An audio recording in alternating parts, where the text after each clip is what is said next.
എല്ലാവർക്കും മൈ നോട്ട്ബുക്കിലേക്ക് സ്വാഗതം. അപ്പൊ ഇന്നത്തെ വീഡിയോ നമ്മൾ സ്റ്റാർട്ട് ചെയ്യുന്ന ഒരു പുതിയ സീരീസ് ആണ്.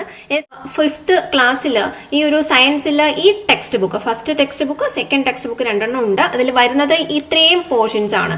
സസ്യലോകത്തെ അടുത്തറിയാം, ജീവജലം, മാനത്തെ നിഴൽ കാഴ്ചകൾ, വിത്തിനുള്ളിലെ ജീവൻ, ഊർജത്തിന്റെ ഉറവകൾ എന്നിവയാണ്. അപ്പൊ അതിൽ ആദ്യത്തെ ചാപ്റ്റർ സസ്യലോകത്തെ അടുത്തറിയാം എന്നുള്ളത് നമുക്ക് നോക്കാം. ആദ്യം തന്നെ പ്രകാശ സംശ്ലേഷണം അല്ലെങ്കിൽ ഫോട്ടോസിന്തസിസിനെ പറ്റിയാണ് പറഞ്ഞിരിക്കുന്നത്. നമുക്കറിയാം എങ്ങനെയാണ് ഫോട്ടോസിന്തസിസ് നടക്കുന്നത്. ഇവിടെ ഒരു പിക്ചർ കൊടുത്തേക്കുന്നത് നമുക്ക് കാണാവുന്നതാണ്. ഈ സസ്യങ്ങൾ ഈ ജലം വലിച്ചെടുക്കുന്നു, അതുപോലെ തന്നെ സൂര്യപ്രകാശത്തിന്റെ ആ പ്രസൻസിലാണ് നടത്തുന്നത്. അതുപോലെ തന്നെ എന്താണ്, കാർബൺ ഡൈ ഓക്സൈഡും ഈ ജലവും കൂടി ചേർന്ന് അല്ലെങ്കിൽ ആ ഒരു പ്രവർത്തന ഫലമായിട്ടാണ് ഇവിടെ ആഹാരം നിർമ്മിക്കപ്പെടുന്നത്. അതിനുശേഷം അതിന്റെ ബൈ പ്രൊഡക്റ്റ് ആയിട്ട് ഓക്സിജൻ പുറത്തേക്ക് പുറപ്പെടുവിക്കുകയും ചെയ്യുന്നു. അതെപ്പോഴാണ് സംഭവിക്കുന്നത്? പകലാണ്, in the presence of sun ആണ് അല്ലെ. ഇനി സസ്യങ്ങൾ വേരിലൂടെ വെള്ളം വലിച്ചെടുക്കുന്നു. ഈ വെള്ളത്തിൽ പലതരം ലവണങ്ങൾ അടങ്ങിയിട്ടുണ്ട്. ഇലകളിലെ ചെറിയ സുഷിരങ്ങളിലൂടെ, ആ സുഷിരത്തിന്റെ പേര് നമുക്ക് പഠിക്കാം, അന്തരീക്ഷത്തിൽ നിന്ന് കാർബൺ ഡൈ ഓക്സൈഡ് എന്ന വാതകവും സസ്യങ്ങൾ വലിച്ചെടുക്കുന്നു. ഇതെല്ലാം ചെയ്ത് ഇലകളിൽ വെച്ച് ആഹാര നിർമ്മാണം നടത്തുന്നു. ഇതാണ് പ്രകാശ സംശ്ലേഷണം. ഇതറിയില്ലാത്ത ആരും ഉണ്ടാവില്ല, എനിക്കറിയാം. എന്നാലും ഒന്ന് നോക്കുക, ഇലകളിലെ ഹരിതകം എന്ന വർണ്ണവസ്തു ആവശ്യമുണ്ട് അല്ലെ. ഹരിതകം വേണം. ഇപ്പൊ നമ്മൾ പറയും പച്ച നിറത്തിലുള്ളതാണ് ഹരിതകം ഉണ്ടെന്ന് നമ്മൾ പറയൂ അല്ലെ. പക്ഷെ ഇപ്പൊ ചുവന്ന ചീര എടുത്താലും അതിലും എന്ത് സംഭവിക്കും? പ്രകാശ സംശ്ലേഷണം നടക്കൂ അല്ലെ. പക്ഷെ അതില് ഹരിതകം ഇല്ല എന്നല്ല, അതില് മറ്റൊരു വർണ്ണകം കൂടി ഉണ്ട്. അതുകൊണ്ടാണ് അല്ലെ. അപ്പൊ അതെങ്ങനെയാണെന്നൊക്കെ നമുക്ക് നോക്കാം. ഇനി പ്രകാശ സംശ്ലേഷണത്തിന്റെ ഉൽപ്പന്നമാണ് ഗ്ലൂക്കോസ്. ഗ്ലൂക്കോസ് ഉണ്ടാവുന്നതോടൊപ്പം തന്നെ എന്തും ഉണ്ടാകുന്നു? ഓക്സിജൻ ഉണ്ടാകുന്നു. ഈ ഓക്സിജൻ സസ്യങ്ങൾ പകൽ സമയത്ത് പുറത്തുവിടുന്നു. സസ്യങ്ങൾ പകൽ സമയത്ത് പുറത്തുവിടുന്നു. അത് സ്ട്രെസ് ചെയ്ത് പറയാൻ കാരണമുണ്ട്, പറയാം. പ്രകാശ സംശ്ലേഷണ സമയത്ത് ഉണ്ടായ ഗ്ലൂക്കോസ് പിന്നീട് അന്നജമായി മാറ്റപ്പെടുന്നു. സ്വന്തമായി ആഹാരം നിർമ്മിക്കുന്നതുകൊണ്ട് സ്വപോഷികൾ എന്ന് അറിയപ്പെടുന്നു. പ്രൊഡ്യൂസേഴ്സ് അല്ലെങ്കിൽ സ്വപോഷികൾ എന്ന് സസ്യങ്ങൾ അറിയപ്പെടുന്നു. അപ്പൊ നമുക്ക് നോക്കാം. ആദ്യം പഠിക്കുന്നത് ആ പറഞ്ഞ സുഷിരങ്ങളാണ് കേട്ടോ. ആസ്യരന്ധ്രം നോക്കൂ, ഈ ഒരു ഇലയില് ഈ ഒരു ചെറിയൊരു പോർഷൻ നമ്മൾ മൈക്രോസ്കോപ്പിലൂടെ വീക്ഷിച്ചാൽ കാണുന്നതാണിത് ആസ്യരന്ധ്രങ്ങൾ എന്ന് പറയുന്നത്. അപ്പൊ സസ്യങ്ങൾ ആഹാരം നിർമ്മിക്കുമ്പോൾ കാർബൺ ഡൈ ഓക്സൈഡ് സ്വീകരിക്കും, ഓക്സിജനെ പുറത്തുവിടും. ഈ ഒരു വാതക വിനിമയം നടക്കുന്നത് എന്തിൽ കൂടിയാണ്? ഇലകളിലുള്ള ചെറിയ ചില സുഷിരങ്ങൾ. ആ സുഷിരങ്ങളുടെ പേരാണ് ആസ്യരന്ധ്രങ്ങൾ. അതുപോലെ തന്നെ സസ്യങ്ങളിൽ നിന്ന് ജലബാഷ്പം അന്തരീക്ഷത്തിലേക്ക് പോകുന്നതും ഈ സുഷിരങ്ങളിലൂടെയാണ്, ആസ്യരന്ധ്രങ്ങൾ. അടുത്തത് ഹരിതകം അഥവാ ക്ലോറോഫിൽ. സസ്യങ്ങളിൽ കാണുന്ന പച്ച നിറമുള്ള വർണ്ണകമാണ് ഏത്? ക്ലോറോഫിൽ അഥവാ ഹരിതകം എന്ന് പറയുന്നത്. ആഹാര നിർമ്മാണത്തിന് ആവശ്യമായ സൂര്യപ്രകാശത്തെ ആഗിരണം ചെയ്യുന്നത് ഹരിതകമാണ്. ആ സൂര്യപ്രകാശത്തെ ആഗിരണം ചെയ്ത് വലിച്ചെടുക്കുന്നത് ആരാണ്? ഹരിതകമാണ്. ഹരിതകം കൂടുതലും ഇലകളിലാണ് ഉള്ളത്. ഇനി പല നിറങ്ങളുള്ള ഇലകൾ തന്നെയുണ്ട്. ഹരിതകമല്ലാത്ത വർണ്ണകങ്ങളും സസ്യങ്ങളിൽ ഉള്ളതുകൊണ്ടാണ് അതങ്ങനെ സംഭവിക്കുന്നത്. ഇവിടെ ശ്രദ്ധിക്കേണ്ട ഒരു കാര്യം, സാന്തോഫിൽ എന്ന വർണ്ണകമുള്ള ഇലകൾ മഞ്ഞ നിറം. അപ്പൊ ഓരോ വർണ്ണകത്തിന്റെയും നിറം പഠിച്ചോളൂ. സാന്തോഫിൽ എന്താണ്? മഞ്ഞ. കെരോട്ടിൻ എന്താണ്? ഓറഞ്ച്. ഓറഞ്ചും മഞ്ഞയും കലർന്ന ഒരു നിറമാണ്. ഓറഞ്ച് പ്യുവർ ഓറഞ്ച് അല്ല, ഓറഞ്ചും മഞ്ഞയും. അതുപോലെ ആൻഡോസയാനിൻ എന്താണ്? ചുവപ്പ് നിറം. അപ്പൊ സാന്തോഫിൽ മഞ്ഞ, കെരോട്ടിൻ ഓറഞ്ചും മഞ്ഞയും കലർന്ന നിറം, ആൻഡോസയാനിൻ ചുവപ്പ് നിറം. ഇനി പ്രകാശ സംശ്ലേഷണവും ശ്വസനവും. അപ്പൊ ഇത് ശ്രദ്ധിക്കുക, ഈ സസ്യങ്ങൾ രണ്ട് സൈഡിലും കൊടുത്തേക്ക് നിങ്ങൾക്ക് ഇവിടെ കാണാം. പ്രകാശ സംശ്ലേഷണം നടത്തുന്നത് എവിടെ മാത്രമാണ്? സസ്യങ്ങളിൽ മാത്രമാണ് അല്ലെ. അപ്പൊ അതിൽ എന്ത് സംഭവിക്കുന്നു? അന്തരീക്ഷത്തിൽ നിന്ന് കാർബൺ ഡൈ ഓക്സൈഡിനെ സ്വീകരിക്കുന്നു. പ്രകാശ സംശ്ലേഷണത്തിന് ശേഷം ബൈ പ്രൊഡക്റ്റ് ആയിട്ട് അന്തരീക്ഷത്തിലേക്ക് എന്ത് വിടുന്നു?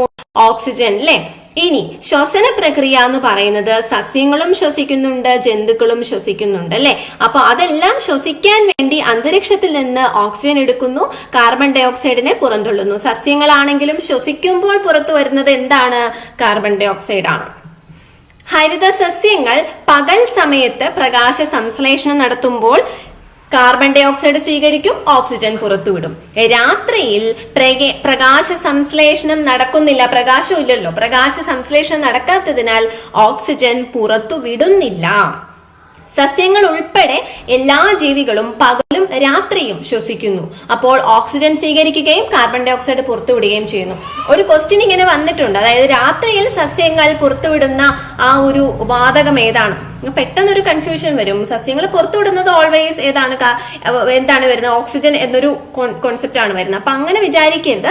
രാത്രിയിൽ സസ്യങ്ങൾ ഉൾപ്പെടെ എല്ലാ ജീവികളും രാത്രിയും പകലും ശ്വസിക്കുന്നു. അപ്പോൾ ഓക്സിജൻ സ്വീകരിക്കുകയും കാർബൺ ഡൈ ഓക്സൈഡ് പുറത്തുവിടുകയാണ് ചെയ്യുന്നത്. അപ്പോൾ പ്രകാശ സംശ്ലേഷണം രാത്രിയിൽ നടക്കുന്നില്ലതാണ്. താമസിക്കാൻ ഒരിടം. ഇനി നോക്കാം. അപ്പൊ അതിനു മുമ്പ് ഒരു പോയിന്റ് ഇതിൽ കണ്ടതാണ് കേട്ടോ. അതായത് എന്താണ് ഓർക്കിഡേറിയം? ഓർക്കിഡ് വിഭാഗത്തിൽപ്പെട്ട ചെടികൾ വളർത്തുന്ന ആ ഗാർഡൻ, ആ ഉദ്യാനത്തിനാണ് ഓർക്കിഡേറിയം എന്ന് പേര് പറയുന്നത്. ഇനി പലതരത്തിലുള്ള വാസസ്ഥലങ്ങൾ നോക്കാം. നമ്മൾ ആദ്യം പഠിക്കുന്നത് എപ്പിഫൈറ്റുകളെ പറ്റിയിട്ടാണ്. എപ്പിഫൈറ്റുകൾ, ഇപ്പൊ ഇതൊരു എക്സാമ്പിള് മരവാഴ തന്നിരിക്കുകയാണ്. ഇതിന് നല്ല തടിച്ച വേരുകളൊക്കെയാണ് ഇവിടെ ഉള്ളത്.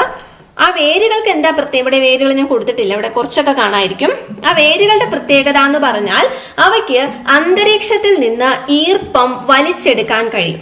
അതുകൊണ്ട് തന്നെ മണ്ണില്ലെങ്കിലും അവ ഇങ്ങനെ മരത്തിലാണ് വളരുന്നതെങ്കിലും അവയ്ക്ക് എന്ത് ചെയ്യാൻ സാധിക്കും? ബാക്കി ജീവിക്കാൻ സാധിക്കും, അല്ലെങ്കിൽ വളരാൻ സാധിക്കുന്നത് അതുകൊണ്ടാണ്, മണ്ണില്ലെങ്കിലും. അപ്പൊ ഈ ഒരു മരവാഴ എന്ന് പറയുന്നത് ഈ ഒരു വാസസ്ഥലത്തിന് വേണ്ടി മാത്രമാണ് മറ്റു സസ്യങ്ങളെ ആശ്രയിക്കുന്നത്, മറ്റു സസ്യങ്ങളുടെ മുകളിൽ താമസിക്കുന്നത്. അല്ലാതെ അവയിൽ നിന്ന് ആഹാരം ഒന്നും വലിച്ചെടുക്കുന്നില്ല. ആഹാരമൊക്കെ സ്വയം തന്നെയാണ് നിർമ്മിക്കുന്നത്. പക്ഷെ എന്ത് മാത്രമാണ് നോക്കുന്നുള്ളൂ? വാസസ്ഥലത്തിന് വേണ്ടി മാത്രമാണ് ഈ മറ്റു സസ്യങ്ങളെ ആശ്രയിക്കുന്നത്. അതിന് എക്സാമ്പിൾ ആണ് ഏത്? മരവാഴ. അത്തരം സസ്യങ്ങളാണ് എപ്പിഫൈറ്റുകൾ. ഓർക്കുക, എപ്പിഫൈറ്റ്, മരവാഴ. പരാത സസ്യങ്ങളാണ് അടുത്തത്. ഈ പരാത സസ്യങ്ങൾ എന്ന് പറയുമ്പോൾ പലതരത്തിലുണ്ട് കേട്ടോ. പൂർണ്ണപരാതമുണ്ട്, അർദ്ധപരാതമുണ്ട്, അങ്ങനെയുണ്ട്. അപ്പൊ നമുക്ക് അതിൽ ഏതാന്നൊക്കെ നോക്കാം. ഇപ്പൊ പരാത സസ്യം എന്ന് പറയുമ്പോൾ പാരസൈറ്റിക് പ്ലാന്റ്സ് നോക്കൂ. ഒന്ന് ഇത്തിൽ കണ്ണി, അതുപോലെ മറ്റൊന്നാണ് ഇപ്പൊ ഇത്തിൽ കണ്ണിക്കാണെങ്കിൽ ഇലയും വേരും ഒക്കെ ഉണ്ട്. പക്ഷെ അത് ഏത് സസ്യത്തിലാണോ വളരുന്നത് അതിൽ നിന്നാണ് ജലവും ലവണവും ഒക്കെ വലിച്ചെടുത്ത് ജീവിക്കുന്നത്. ഇനി സ്വന്തമായി ആഹാരം നിർമ്മിക്കുന്നില്ലാത്തത് മറ്റൊന്നാണ് ഏറ്റവും വലിയ പുഷ്പമായ റഫ്ലേഷ്യ. ഏറ്റവും വലിയ പുഷ്പമാണ് ഏത്? റഫ്ലേഷ്യ. അതും അങ്ങനെ തന്നെയാണ്. അപ്പൊ ഇവിടെ നോക്കൂ, അർദ്ധപരാതങ്ങൾ, അതുപോലെ പൂർണ്ണപരാതങ്ങൾ. അത് ഈ രണ്ടും ആതിഥേയ സസ്യത്തിന് അല്ലെങ്കിൽ ഹോസ്റ്റ് പ്ലാന്റിന് വളരെ ദോഷം ചെയ്യുന്നവയാണ്. എന്താണ് അർദ്ധപരാതങ്ങൾ എന്ന് നോക്കാം.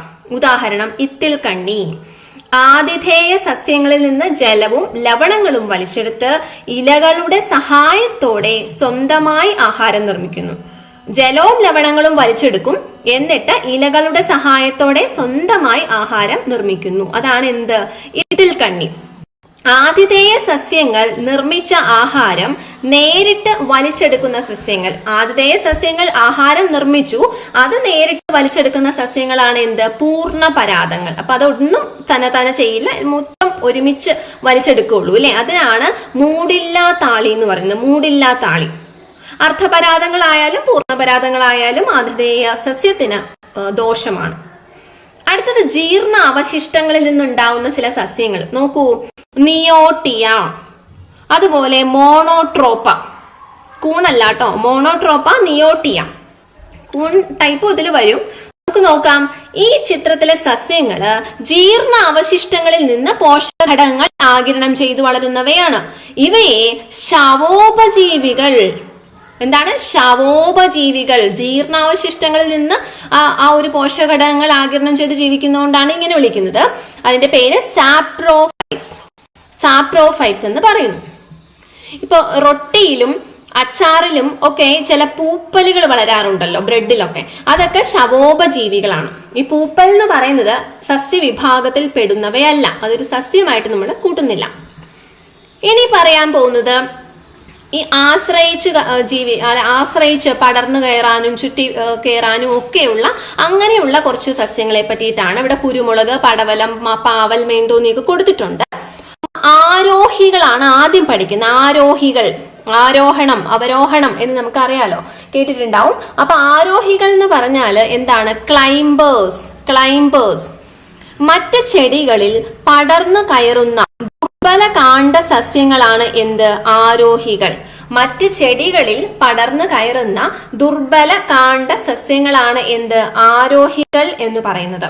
ഈ താങ്ങുകളിലൊക്കെ ചുറ്റിപ്പിടിക്കുന്നതിനായിട്ട് ഇവയ്ക്ക് എന്തുണ്ട്? സ്പ്രിങ് പോലെയുള്ള ഭാഗങ്ങൾ, അതാണ് പ്രതാനങ്ങൾ. ആ മലയാളം ടേം കിട്ടിക്കോട്ടെ. പ്രതാനങ്ങൾ അല്ലെങ്കിൽ ടെൻഡ്രിൽസ് എന്ന് പറയും. ഇതാണ് ഈ പ്രധാനങ്ങൾ എന്ന് പറയുന്നത് കേട്ടോ. ഓക്കെ, ചില സസ്യങ്ങള് ഇത് പ്രധാനങ്ങൾ ഉപയോഗിക്കും, ചില സസ്യങ്ങള് പറ്റുവേരുകൾ ഉപയോഗിക്കും.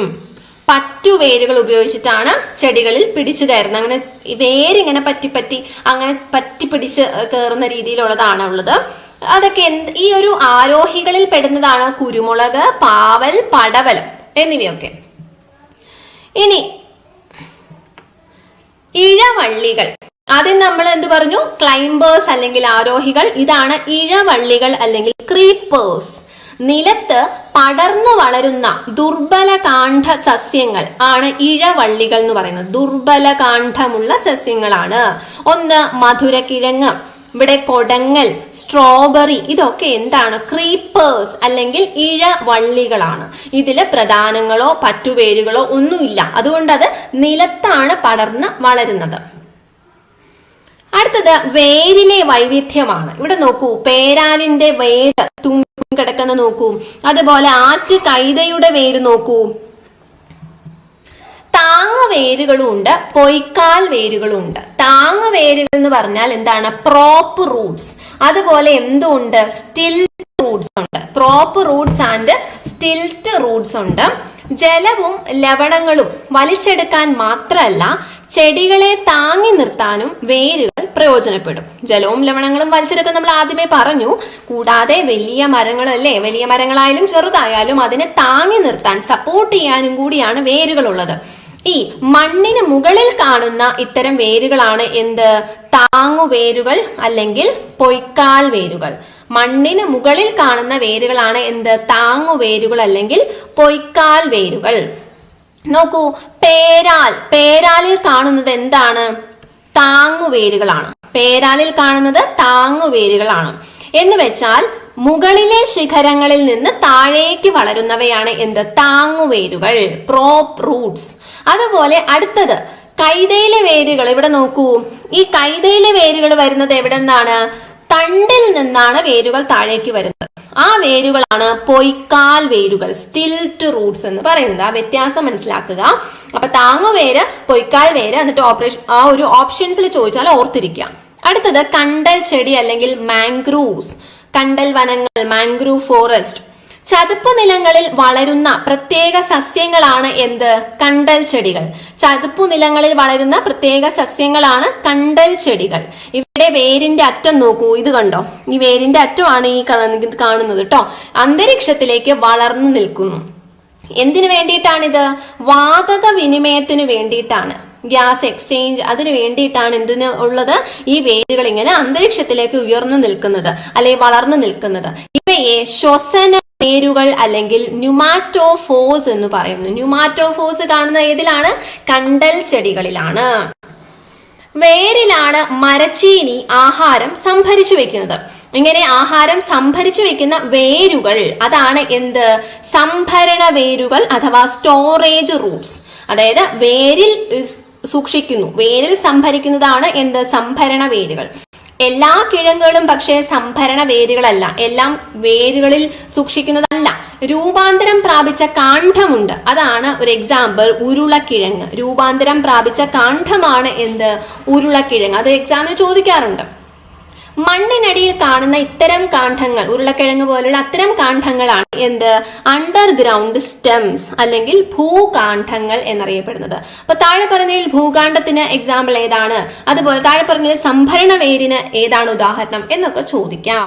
ഇനി നാലാമത്തെ ചാപ്റ്റർ വിത്തിനുള്ളിലെ ജീവൻ എന്താണെന്ന് നോക്കാം. ഇതിൽ പ്രധാനമായിട്ടും നമ്മൾ പറയുന്നത് വിത്ത് മുളയ്ക്കൽ, അതുപോലെ വിത്ത് വിതരണം, ബീജാങ്കുരണം എന്നിവയൊക്കെയാണ്. അപ്പൊ ഇതിനെപ്പറ്റിയുള്ള മറ്റൊരു ഡീറ്റെയിൽഡ് ക്ലാസ്സും ഞാൻ ചെയ്തിട്ടുണ്ട്. അതിന്റെ ലിങ്കും ഡിസ്ക്രിപ്ഷനിൽ കൊടുക്കാം. നിങ്ങൾ ഒന്ന് ചെക്ക് ചെയ്യുക, കുറച്ച് അഡീഷണൽ പോയിന്റ്സ് കൂടി കിട്ടുന്നതാണ്.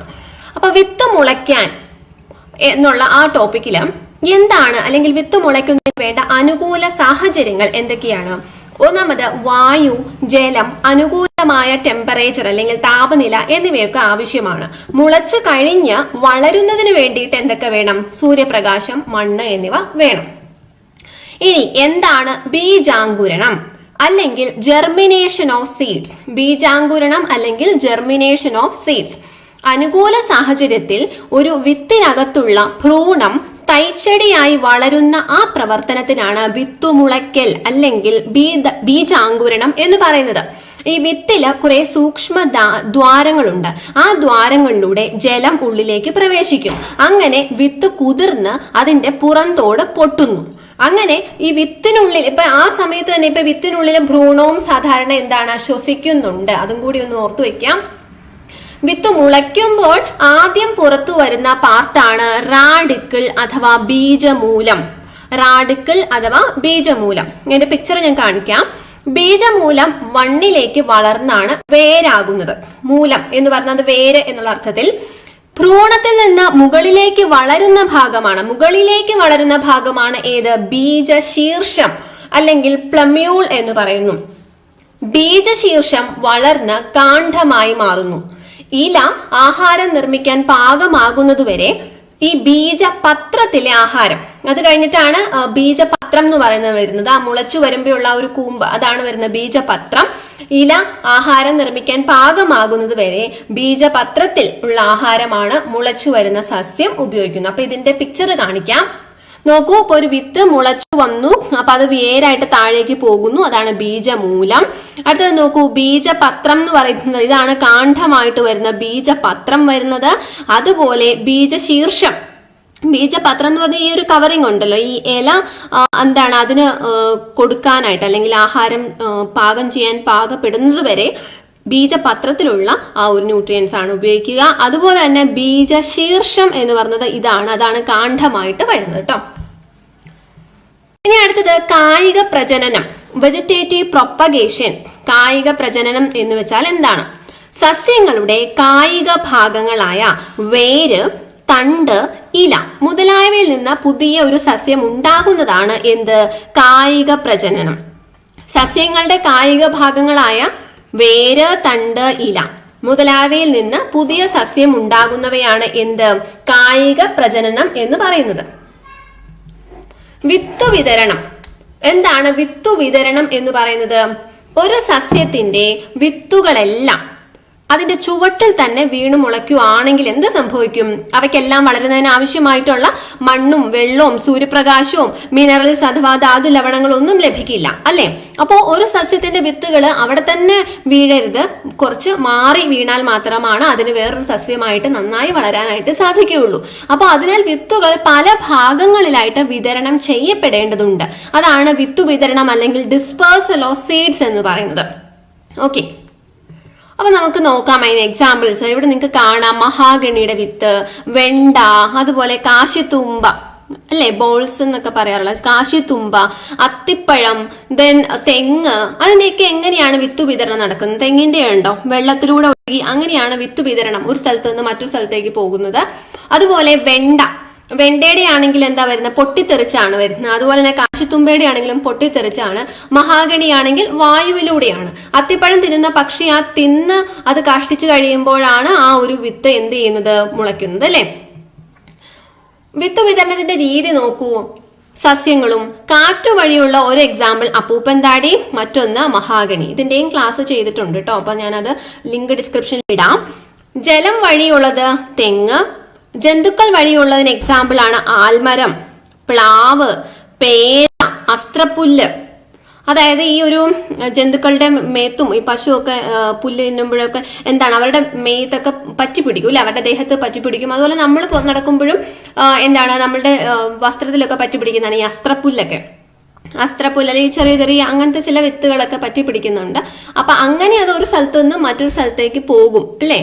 ഇനി പൊട്ടിത്തെറിച്ചുള്ള എക്സാമ്പിൾ ആണ് വെണ്ട, കാശിത്തുമ്പ എന്നിവ. ഇനി കാർഷിക വിളകളും ജന്മദേശവും അതും പ്രധാനമാണ്. ഓരോരോ കാർഷിക വിളകളുടെയും ജന്മദേശം ചോദിക്കാറുണ്ട്. അപ്പോ നോക്കാം നമുക്ക്. നോക്കൂ, ആദ്യം തന്നെ തേയില ഇവിടെ നോക്കാം. ഓരോന്നായിട്ടുള്ളത് ആദ്യം നോക്കാം. തേയില ഏതാണ് ജന്മദേശം? ചൈന. ചൈനയുടേതാണ് തേയില. ക്യാബേജ്, ക്യാബേജ് ആരുടെയാണ്? യൂറോപ്പ്. Cabbage Europe. ഇനി റബ്ബർ, കശുമാവ്. റബ്ബർ, കശുമാവ് എന്നിവ എവിടെയാണ്? ബ്രസീലാണ് ജന്മദേശം. ഈ റബ്ബറിന്റെ ജന്മദേശം എന്ന് പറഞ്ഞ് പലതവണ ചോദിച്ചിട്ടുണ്ട് കേട്ടോ. റബ്ബറിന്റെ ജന്മദേശം ബ്രസീൽ. ഇനി ഇവിടെ നോക്കൂ, കൈതച്ചക്ക. കൈതച്ചക്ക ക അമേരിക്ക. മരച്ചീനി, കൈതച്ചക്ക, മരച്ചീനി. തക്കാളി, ഉരുളക്കിഴങ്ങ്, പച്ചമുളക്, പേരയ്ക്ക, പപ്പായ, കാപ്പി എന്നിവയൊക്കെ എന്താണ്? അമേരിക്ക. കുറച്ച് ഈ പറഞ്ഞ പോലെ ഓർത്തിരിക്കാൻ നമുക്ക് ഈ പറഞ്ഞ പോലെ കാ വരുന്ന കുറച്ചൊന്നും ഉണ്ട് അല്ലേ? അമേരിക്ക, അമേരിക്കയുടെ പേരയ്ക്ക, തക്കാളി, കൈതച്ചക്ക, ഉരുളക്കിഴങ്ങ്. ഓക്കെ, കൂടാതെ എന്തും കൂടി ഉണ്ട്? മരച്ചീനി, പച്ചമുളക്, പപ്പായ, കാപ്പി. ഇതൊക്കെ എവിടെയാണ്? അമേരിക്കയാണ്. ഇനി അത്രയാണ് ആ 4ാമത്തെ ചാപ്റ്ററിൽ നമുക്ക് പഠിക്കാനായിട്ട് പ്രധാനമായിട്ടും ഉള്ളൂ. ഇനി 5ാമത്തെ ചാപ്റ്റർ ഊർജത്തിന്റെ ഉറവകൾ എന്നാണ്. ഊർജത്തിന്റെ ഉറവകൾ. അപ്പൊ ആദ്യം തന്നെ ഇതിൽ പഠിക്കുന്നത് എന്താണ്? ഫ്യൂവൽസ് അഥവാ ഇന്ധനങ്ങൾ എന്നാണ്. ഇപ്പോ കത്തുമ്പോൾ താപം അഥവാ ഹീറ്റ് പുറത്തുവിടുന്ന വസ്തുക്കളാണ് എന്ത്? ഇന്ധനങ്ങൾ എന്ന് പറയുന്നത്. അപ്പൊ നമുക്ക് പാചകാവശ്യത്തിന് വേണ്ടി നമ്മൾ ഉപയോഗിക്കുന്ന വിറക്, അതുപോലെ മണ്ണെണ്ണ എന്നിവയും വാഹനം ഓടിക്കാൻ വേണ്ടി ആവശ്യമായ പെട്രോള്, ഡീസൽ എന്നിവയൊക്കെ എന്താണ്? ഇന്ധനങ്ങളാണ്. അതുപോലെ നോക്കൂ, ഖര ഇന്ധനങ്ങളുണ്ട്, ദ്രാവക ഇന്ധനങ്ങളുണ്ട്, വാതക ഇന്ധനങ്ങളുണ്ട്. വിറക്, കൽക്കരി എന്നിവ എന്താണ്? ഖര ഇന്ധനങ്ങളാണ്. വിറക്, കൽക്കരി. അടുത്തത് പെട്രോളിയത്തിൽ നിന്ന് വേർതിരിച്ചെടുക്കുന്ന ഡീസല്, പെട്രോള്, മണ്ണെണ്ണ ഇതൊക്കെ എന്താണ്? ദ്രാവക ഇന്ധനങ്ങളാണ്. ഇനി നോക്കൂ, LPG, CNG, ഹൈഡ്രജൻ എന്നിവയൊക്കെ എന്താണ്? വാതക ഇന്ധനങ്ങളാണ്. വിമാനത്തിൽ ഉപയോഗിക്കുന്ന ഇന്ധനത്തിന്റെ പേരെന്താണ്? Aviation fuel. Aviation fuel. ഇത്രയും കാര്യങ്ങൾ ഷോർട്ട് നോട്ട് ആക്കുക. ഏതൊരു വസ്തു കത്താനും നമുക്ക് വായു ആവശ്യമാണ് അല്ലെ? ഇപ്പൊ വായു ഇല്ലെങ്കിൽ എന്ത് സംഭവിക്കും? അത് നന്നായി കത്തില്ല. അപ്പൊ ഇന്ധനങ്ങൾക്ക് കത്താൻ വായു വേണം എന്ന് ഉദ്ദേശിക്കുന്നത് വായുവിലുള്ള ഓക്സിജൻ, അതാണ് കത്താനായിട്ട് സഹായിക്കുന്നത്. അപ്പൊ കത്താൻ സഹായിക്കുന്ന വാതകം ഓക്സിജൻ. ഇന്ധനങ്ങൾ വായുവിലെ ഓക്സിജനുമായി പ്രവർത്തിച്ചിട്ടാണ് ഊർജം പുറത്തുവിടുന്നത്. ഈ കത്തുമ്പോഴാണ് ഊർജം പുറത്തുവിടുന്നത്. അപ്പൊ നമ്മുടെ ശരീരത്തിലാണെങ്കിൽ നമ്മുടെ ആഹാരം, നമ്മൾ കഴിക്കുന്ന ആഹാരം ഓക്സിജനുമായി പ്രവർത്തിച്ചിട്ടാണ് ഊർജം ഉണ്ടാകുന്നത്. ഈ ഒരു ഓക്സിജൻ എവിടെ നിന്നാണ് നമുക്ക് കിട്ടുന്നത്? ശ്വസനത്തിലൂടെ ശരീരത്തിൽ കിട്ടും. ആ ഓക്സിജനുമായി ഒരു എന്താ പറയാ പ്രവർത്തിച്ചിട്ടാണ് ഊർജം പുറത്തുവിടുന്ന ആഹാരം പ്രവർത്തിച്ചിട്ടാണ് ഊർജം പുറത്തുവിടുന്നത്. അടുത്തത് പാരമ്പര്യ ഊർജ സ്രോതസ്സുകൾ, അതുപോലെ പാരമ്പര്യേതര ഊർജ സ്രോതസ്സുകൾ. പലപ്പോഴും ഈ ഒരു വിഭാഗത്തിൽ നിന്ന് ചോദിക്കുന്ന ഒരു ചോദ്യമാണ്. താഴെ പറയുന്നവയിൽ പാരമ്പര്യേതര ഊർജ സ്രോതസ് അല്ലാത്തതേത്, ആയതേത് എന്നൊക്കെ പല രീതിയിൽ നേരത്തെ ചോദിച്ചിട്ടുണ്ട്. പാരമ്പര്യ ഊർജ സ്രോതസ്സുകൾ എന്ന് വെച്ചാൽ കൺവെൻഷണൽ എനർജി സോഴ്സസ് എന്നാണ്. കൺവെൻഷണൽ, ഇപ്പൊ നമുക്കറിയാം ഈ ഒരു പെട്രോളിയം, അതുപോലെ കൽക്കരി അങ്ങനെയുള്ളതൊക്കെ ഉണ്ടല്ലോ. അപ്പൊ അതൊക്കെ ശരിക്കും പാരമ്പര്യ ഊർജ സ്രോതസ്സുകളാണ്. അപ്പോൾ അത് ഉണ്ടാകുന്നത് എങ്ങനെയാണ്? കുറേ വർഷങ്ങൾക്ക് മുമ്പ്, കോടിക്കണക്കിന് വർഷങ്ങൾക്ക് മുമ്പ് പ്രകൃതി പ്രതിഭാസങ്ങൾ മൂലം, അതായത് പെട്ടെന്ന് എന്തെങ്കിലും പ്രകൃതിയിൽ ചേഞ്ചസ് വന്ന് പെട്ടെന്ന് എല്ലാം കൂടി മണ്ണിനടിയിലായി പോകുന്ന അങ്ങനെ പ്രതിഭാസങ്ങൾ മൂലം മണ്ണിനടിയിൽ വളരെ ആഴത്തിൽ അകപ്പെട്ടു പോയ ജൈവ അവശിഷ്ടങ്ങളിൽ നിന്നാണ് ഈ പെട്രോളിയം ഉണ്ടാവുന്നത്. സസ്യങ്ങളുടെ അവശിഷ്ടങ്ങളിൽ നിന്നാണ് എന്തുണ്ടാവുന്നത്? കൽക്കരി ഉണ്ടാവുന്നത്. ഈ കൽക്കരി പെട്രോളിയത്തിന്റെ ഫോർമേഷൻ ഒക്കെ വെച്ചിട്ട് ഒരു വീഡിയോ നേരത്തെ ചെയ്തിട്ടുണ്ട് കേട്ടോ. നിങ്ങൾക്ക് വേണമെങ്കിൽ പറയാം, അത് കമന്റിൽ ഞാൻ ലിങ്ക് തരാം.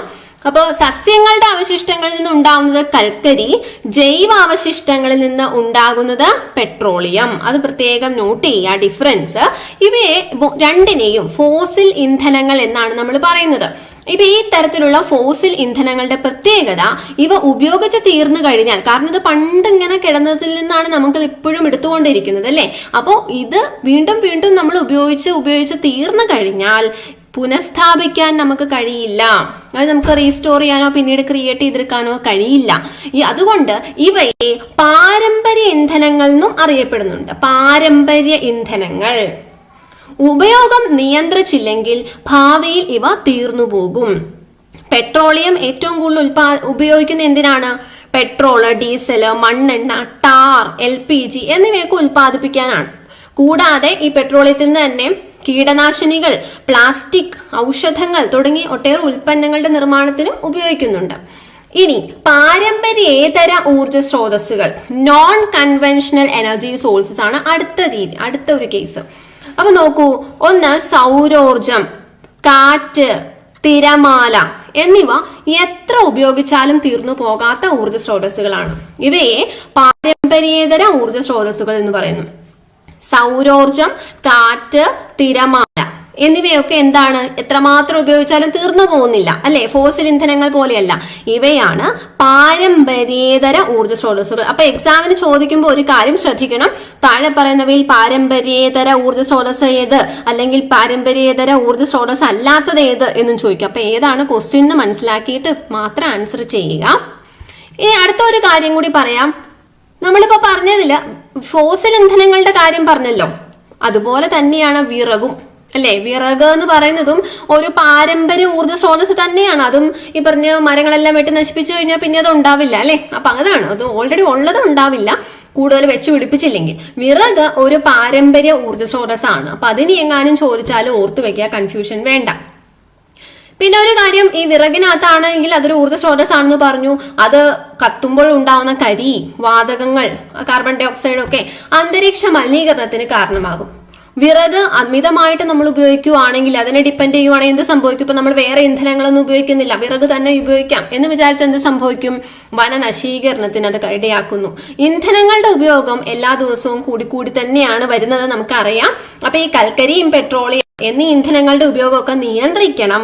പാരമ്പര്യേതര ഊർജ്ജ സ്രോതസ്സുകളിൽ നിന്നുള്ള ഊർജം, അതായത് സോളാർ പാനലൊക്കെ വെച്ച് സോളാർ എനർജി ഒക്കെ പരമാവധി പ്രയോജനപ്പെടുത്തുകയും ചെയ്താൽ മാത്രമാണ് നമുക്ക് ആ ഊർജ്ജ പ്രതിസന്ധി നമുക്ക് മറികടക്കാനാവും. അങ്ങനെ ഊർജ്ജ സംരക്ഷണത്തിന് വേണ്ടിയിട്ട് ഒരു ദിനമുണ്ട്, അത് ഡിസംബർ 14 കേട്ടോ. ഇനി സൗരോർജത്തെ പറ്റി പറയുവാണെങ്കിൽ നോക്കൂ, പല ഉപയോഗങ്ങൾ നോക്കൂ. കാൽക്കുലേറ്റർ അല്ലെ, ഡിജിറ്റൽ കാൽക്കുലേറ്ററിനകത്ത് സോളാർ ഇത് വെച്ച് വർക്ക് ചെയ്യുന്ന കാൽക്കുലേറ്റർ ഉണ്ട്. സോളാർ തെരുവ് വിളക്കുണ്ട്, street light, solar heater, solar cooker എന്നിവയൊക്കെ ഉണ്ട്. ഇനി സൗരോർജത്തെ വൈദ്യുതോർജമാക്കി മാറ്റുന്ന സംവിധാനമാണ് എന്ത്? Solar cell. സോളാർ സെൽ സൗരോർജത്തെ വൈദ്യുതോർജമാക്കി മാറ്റുന്ന സംവിധാനം സോളാർ സെൽ. അവയുടെ നിരകൾ ഈ സോളാർ സെല്ലിങ്ങനെ അടുക്കി വെച്ചിരിക്കുന്നതാണ് എന്ത്? ശരിക്കും സോളാർ പാനലുകൾ. ഓക്കെ.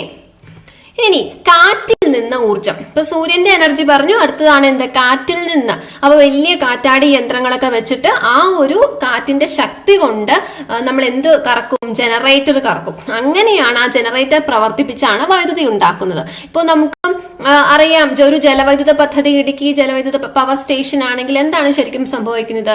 ആ വെള്ളം വളരെ ഹൈറ്റിൽ നിന്നും വളരെ ശക്തിയായിട്ട് വന്ന് ടർബൈൻ കറക്കുന്നു. ആ ടർബൈൻ കറങ്ങുമ്പോൾ ജനറേറ്റർ ആക്ച്വലി പ്രവർത്തിക്കപ്പെടുന്നു. ജനറേറ്ററിന്റെ ഉള്ളിലെ ആ ഒരു റൊട്ടേറ്റിംഗ് പാർട്ട് കറങ്ങുന്നു. അങ്ങനെയാണ് ആ വൈദ്യുതി ഉണ്ടാവുന്നത് കേട്ടോ. അപ്പൊ ആ ജനറേറ്റർ പ്രവർത്തിപ്പിക്കുക എന്നതാണ് നമ്മുടെ ഉദ്ദേശം. അത് കാറ്റ് വഴിയാവാം, ജലം വഴിയാവാം, സ്റ്റീം വഴിയാവാം. ഓക്കെ. അപ്പോ ഇങ്ങനെ വൈദ്യുതി ഉണ്ടാക്കാൻ സാധിക്കും. അപ്പോ കാറ്റിൽ നിന്ന് ഊർജം, അതും എന്താണ്? പാരമ്പര്യേതര ഊർജമാണ്. ഇനി നമുക്ക് ഊർജ നഷ്ടത്തെ പറ്റി പഠിക്കാം. ഊർജം എങ്ങനെ പാഴായി പോകുന്നു? ഇപ്പൊ നമുക്കറിയാം, നമ്മുടെ ഫിലമെന്റ് ലാമ്പ്, CFL, LED മൂന്നും കമ്പയർ ചെയ്താൽ ഏറ്റവും കൂടുതൽ ഊർജ്ജ നഷ്ടം സംഭവിക്കുന്നത്, ഊർജ്ജ നഷ്ടം മെയിനായിട്ടും സംഭവിക്കുന്നത് അവിടെ നമുക്ക് അറിയാൻ തന്നെ സാധിക്കും. ഹീറ്റ് എനർജി ആയിട്ട് കുറെ ലോസ് ആവുന്നുണ്ട് അല്ലെ? ഏത് ഫിലമെന്റ് ലാമ്പിലാണെങ്കിൽ നമുക്ക് കൂടുതൽ ഹീറ്റ് എനർജി ലോസ് ആവുന്നുണ്ട്. അപ്പോൾ കൂടുതൽ പവർ നഷ്ടം വരുന്നുണ്ട്. അങ്ങനെ അപ്പൊ ഫിലമെന്റ് ബൾബ് പ്രവർത്തിക്കുന്നതിന് കൂടുതൽ വൈദ്യുതി ആവശ്യമാണ്. ഇൻകാൻഡസെന്റ് ലാമ്പ് അല്ലെങ്കിൽ ഫിലമെന്റ് ലാമ്പ്. അതേ വെളിച്ചം തരുന്ന സെയിം വെളിച്ചം തരുന്ന CFL നോക്കുവാണെങ്കിൽ കമ്പയർ ചെയ്യുമ്പോൾ അതിന് കുറച്ച് വൈദ്യുതി മതി. അതിനേക്കാൾ ഊർജം ലാഭിക്കാൻ പറ്റുന്നതാണ് എന്ത്? LED ലാമ്പുകൾ അല്ലേ? അത് ഓർക്കുക. ഊർജം സംരക്ഷിക്കുന്നത് ഊർജം ഉൽപ്പാദിപ്പിക്കുന്നതിന് തുല്യമാണ്. അപ്പൊ നമ്മള് ഊർജം ഉൽപ്പാദിപ്പിക്കാൻ പറ്റിയില്ലെങ്കിൽ പോലും ഉള്ള ഊർജം സംരക്ഷിക്കാനായിട്ട് ശ്രമിക്കുക. ദേശീയ ഊർജ സംരക്ഷണ ദിനം എന്ന് പറഞ്ഞത്, നാഷണൽ എനർജി കൺസർവേഷൻ ഡേ എന്ന് പറയുന്നത് എന്നാണ്? ഡിസംബർ 14. 6ാമത്തെ ചാപ്റ്ററിൽ എന്താണ്? ഇത്തിരി ശക്തി ഒത്തിരി ജോലി എന്നാണ്. ഇത്തിരി ശക്തി ഒത്തിരി ജോലി എന്താണ് അത് ഉദ്ദേശിക്കുന്നത് എന്ന് നോക്കാം. ജോലി എളുപ്പമാക്കുന്നതിനുള്ള ചില ഉപകരണങ്ങളുണ്ട്. എന്താണ് അതിന്റെ പേര്? ലഘുയന്ത്രങ്ങൾ. ജോലി എളുപ്പമാക്കുന്ന ഉപകരണങ്ങളെ എന്തു പറയുന്നു? ലഘുയന്ത്രങ്ങൾ എന്ന് പറയുന്നു. ഇപ്പൊ ഇവിടെ കൊടുത്തിരിക്കുന്ന എക്സാമ്പിൾ കണ്ടാൽ നിങ്ങൾക്ക് മനസ്സിലാവും എന്തൊക്കെയാണ് ഈ ലഘുയന്ത്രങ്ങൾ കൊടുത്തിരിക്കുന്നത് അല്ലെ. ഓക്കെ, അപ്പൊ നമുക്ക് അതില് ഓരോന്നിനെ പറ്റിയും നോക്കാം. അതിൽ ആദ്യം തന്നെ പ്രധാനമായിട്ട് നോക്കേണ്ടത് ഉത്തോലകങ്ങളാണ്. ഉത്തോലകങ്ങൾ അഥവാ ലിവർ. എന്താണ് ഉത്തോലകങ്ങൾ എന്ന് വെച്ചാൽ ഒരു നിശ്ചിത ബിന്ദുവിനെ ആധാരമാക്കി ചലിക്കുന്ന ദൃഢദണ്ഡുകളാണ്, റോഡുകളാണ് ഉത്തോലകങ്ങൾ. ഒരു നിശ്ചിത ബിന്ദുവിനെ ആധാരമാക്കി ബേസ് ചെയ്ത് ചലിക്കുന്ന ദൃഢദണ്ഡുകളാണ് ഉത്തോലകങ്ങൾ. ജോലി ലഘൂകരിക്കാൻ കഴിയുന്നു, അതുകൊണ്ടാണ് ഉത്തോലകങ്ങൾ എന്താകുന്നത്? ലഘുയന്ത്രങ്ങൾ ആകുന്നത്. ഓക്കെ, അപ്പൊ അങ്ങനെ കുറെ ലഘുയന്ത്രങ്ങളുണ്ട്. അപ്പൊ ഈ ഒരു എക്സാമ്പിൾ നോക്കൂ. ഒരു പാരക്കോൽ ഉപയോഗിച്ച് ഒരാൾ ഒരു വലിയ പാറക്കല്ല് ഉയർത്തുന്ന ചിത്രമാണിത്. ഇതില് ഈ പാരക്കോൽ ഒരു ഉത്തോലകമായിട്ടാണ് ആക്ട് ചെയ്യുന്നത് അല്ലെ. ഇനി ഇതിൽ വരുന്ന 3 ടേമുകൾ പ്രധാനമാണ്. നേരത്തെയൊക്കെ PSC എപ്പോഴും ചോദിക്കുമായിരുന്നു. എന്താണ്? ഒന്ന് ധാരം, അടുത്തത് യത്നം, അടുത്തത് രോധം. എന്താണ് ഈ 3 ടേമുകൾ? ധാരം, യത്നം, രോധം. ധാരം ഫുൾക്രം, യത്നം എന്ന് വെച്ചാൽ എഫേർട്ട്, നമ്മൾ എത്ര എഫേർട്ട് എടുക്കുന്നു. രോധം എന്ന് വെച്ചാൽ റെസിസ്റ്റൻസ് എന്നാണ്. ഓക്കെ, ഇനി ഇവിടെ പാരക്കോൽ ഒരു ഉത്തോലകമാണെന്ന് പറഞ്ഞു. ഇനി ഇതിന്റെ താഴെ വെച്ചിരിക്കുന്ന കണ്ടോ, പാരക്കോൽ ഇവിടെ വെച്ചിരിക്കുന്നു. ഈ വലിയ കല്ല് പൊക്കണം, അതിന്റെ താഴെ ഒരു ചെറിയ കല്ലും വെച്ചിട്ടുണ്ട് അല്ലെ. അപ്പൊ ആ കല്ലിനെ ആധാരമാക്കി ചലിക്കുമ്പോഴാണ് ഈ വലിയ കല്ല് ഉയരുന്നത്. അപ്പൊ ഉത്തോലകം ചലിക്കാൻ ആധാരമാക്കുന്ന ബിന്ദുവിനെ നമ്മൾ എന്തു വിളിക്കുന്നു? ധാരം അല്ലെങ്കിൽ ഫുൾക്രം എന്ന് വിളിക്കുന്നു. ഉത്തോലകം ചലിക്കാൻ ആധാരമാക്കുന്ന ബിന്ദുവിനെ എന്തു വിളിക്കുന്നു? ധാരം അഥവാ ഫുൾക്രം എന്ന് വിളിക്കുന്നു. നാം പ്രയോഗിക്കുന്ന ബലത്തെ എന്തു വിളിക്കുന്നു? യത്നം അഥവാ എഫേർട്ട് എന്ന് പറയുന്നു. നാം പ്രയോഗിക്കുന്ന ബലം. ഇനി ഈ യത്നം ഉപയോഗിച്ച് നേരിടുന്ന പ്രതിരോധം, അതായത് നമ്മൾ ഇത്രയും ബലം പ്രയോഗിക്കുമ്പോൾ തിരിച്ച് അവിടെ തന്നെ നിൽക്കാൻ വേണ്ടിയിട്ട് അല്ലേ, അതോ ആ ഒരു ബലം പ്രയോഗിക്കുന്നുണ്ട് ആ കല്ലിന്റെ ഭാരം അല്ലെ. ആ ഒരു യത്നത്തെ നേരിടുന്ന പ്രതിരോധം, അതാണ് എന്ത്? രോധം അഥവാ റെസിസ്റ്റൻസ്. അതിനെ ഒപ്പോസ് ചെയ്യുന്നത് എന്താണോ അതാണ് രോധം എന്ന് പറയുന്നത്. ഇനി ഈ ലഘുയന്ത്രങ്ങളുടെ തന്നെ പലതിന്റെയും യത്നത്തിന്റെ സ്ഥാനം മാറ്റി ക്രമീകരിച്ച് പ്രവൃത്തി കൂടുതൽ എളുപ്പമാക്കാവുന്നതാണ്. ഇപ്പൊ നമ്മുടെ അടുക്കളയിലൊക്കെ ഉപയോഗിക്കുന്ന സ്പൂണിന്റെ ഒരു എക്സാമ്പിൾ ടെക്സ്റ്റ് ബുക്കിൽ പറഞ്ഞിട്ടുണ്ടായിരുന്നു.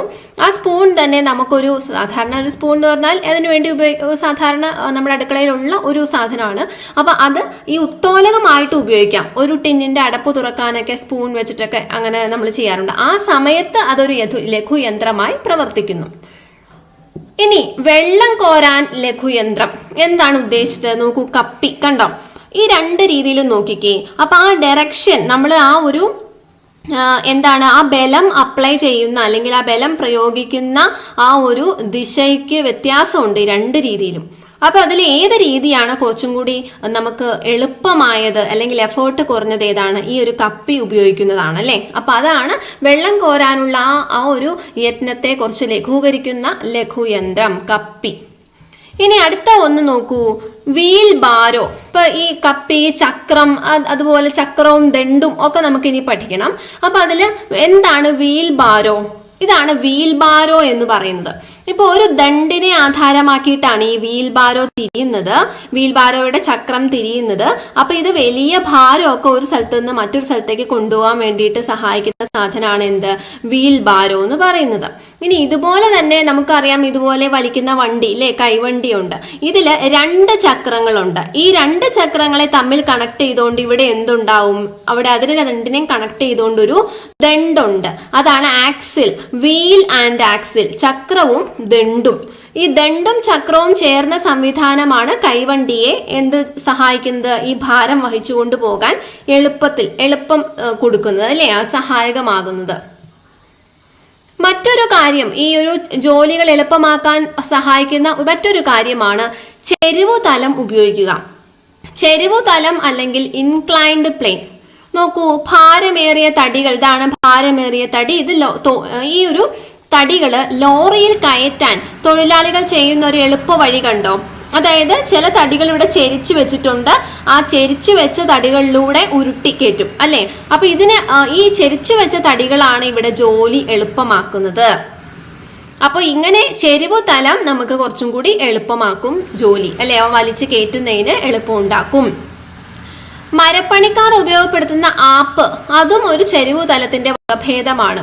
ഇപ്പോ ആപ്പ് എന്ന് പറയുന്നത് എന്താണ്, ഉറപ്പിക്കാനായിട്ട് ഓരോന്നും തമ്മിൽ, ഓരോ പാർട്ടുകളും തമ്മിൽ ഉറപ്പിക്കാനായിട്ട് എന്ത് ആപ്പ് ഉപയോഗിക്കും. അതുപോലെ മരം വെട്ടുകാരാണെങ്കിൽ ആ മരം പിളർത്തി വെച്ചിട്ട് ഒരു ആപ്പ് അല്ലെ. രണ്ടിനും വ്യത്യാസമാണ് വരുന്നത്, എന്നാലും ആ രണ്ട് വ്യത്യാസ ആപ്ലിക്കേഷനാണ്, രണ്ടും രണ്ട് രീതിയിലുള്ള ആപ്പുകളുമാണ്. ഇനി ചുമരിൽ ഒരു ആണി കാര്യം പറയുവാണെങ്കിൽ അതും ചുമരിൽ അടിച്ചു കയറ്റാൻ നമുക്ക് സാധിക്കുന്നത് അതിന്റെ അഗ്രഭാഗത്ത് ചെരിവു തലങ്ങൾ ഉള്ളതുകൊണ്ടാണ്. അല്ലെങ്കിൽ എന്തായിരിക്കും, ആണി അടിച്ചു കയറ്റാൻ ബുദ്ധിമുട്ടായിരിക്കും. ഇനി ഈ ചെറിയ ലഘു യന്ത്രങ്ങളൊക്കെ ഒരുമിച്ച് ചേർത്തുണ്ടാക്കുന്ന ഉപകരണങ്ങളും ഉണ്ട്. അതിനുദാഹരണമാണ് ഒന്ന് നെയിൽ കട്ടർ, സൈക്കിൾ, തയ്യൽ മെഷീൻ എന്നിവയൊക്കെ പല ലഘു യന്ത്രങ്ങൾ ഒരുമിച്ച് ചേർത്ത് ഉണ്ടാക്കുന്നവയാണ്. ഇനി അടുത്ത ചാപ്റ്ററിൽ അറിവിന്റെ ജാലകങ്ങളിൽ നമ്മൾ പഠിക്കാൻ പോകുന്നത് പ്രധാനമായിട്ടും നമ്മുടെ ജ്ഞാനേന്ദ്രിയങ്ങൾ അഥവാ സെൻസ് ഓർഗൻസിനെ പറ്റിയിട്ടാണ്. ഓക്കെ, സെൻസ് ഓർഗൻസിനെ പറ്റി ഡീറ്റെയിൽ ആയിട്ട് നമ്മൾ വലിയ ക്ലാസ്സിൽ ഓരോന്നിലും ഫംഗ്ഷനും പ്രവർത്തനങ്ങളും ഒക്കെ പഠിക്കും. പക്ഷെ നമ്മൾ ഇതിന്റെ ഒരു തുടക്കം പഠിക്കുന്നത് ഈ ക്ലാസ്സിലാണ്. എല്ലാ ജീവികളും ചുറ്റുപാടുകളിൽ നിന്ന് നിരവധി അറിവുകൾ ശേഖരിക്കുന്നുണ്ട്.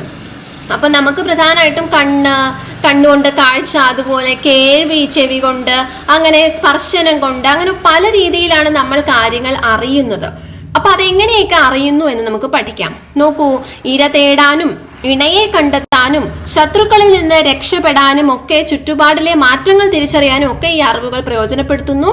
ഇതിനായി എല്ലാ ജീവികൾക്കും ഉള്ള ഇന്ദ്രിയങ്ങൾ അപ്പൊ അതിനു വേണ്ടിയിട്ട് സഹായിക്കുന്നു. മനുഷ്യനാണെങ്കിൽ കണ്ണ്, ചെവി, മൂക്ക്, നാക്ക്, ത്വക്ക് എന്നിങ്ങനെ 5 ഇന്ദ്രിയങ്ങളാണുള്ളത്, പഞ്ചേന്ദ്രിയങ്ങൾ. നമ്മുടെ ചുറ്റുപാടിനെ കുറിച്ച് അറിവ് തരുന്ന ഈ അവയവങ്ങളാണ് എന്ത്, ജ്ഞാനേന്ദ്രിയങ്ങൾ അല്ലെങ്കിൽ സെൻസ് ഓർഗൻസ് എന്ന് പറയും. ഇനി ആദ്യത്തെ കണ്ണും കാഴ്ചയും നോക്കുവാണെങ്കിൽ, നോക്കൂ, കണ്ണിന്റെ കാര്യത്തില് ഒരു പൂവിനെ ഇവിടെ കണ്ടു.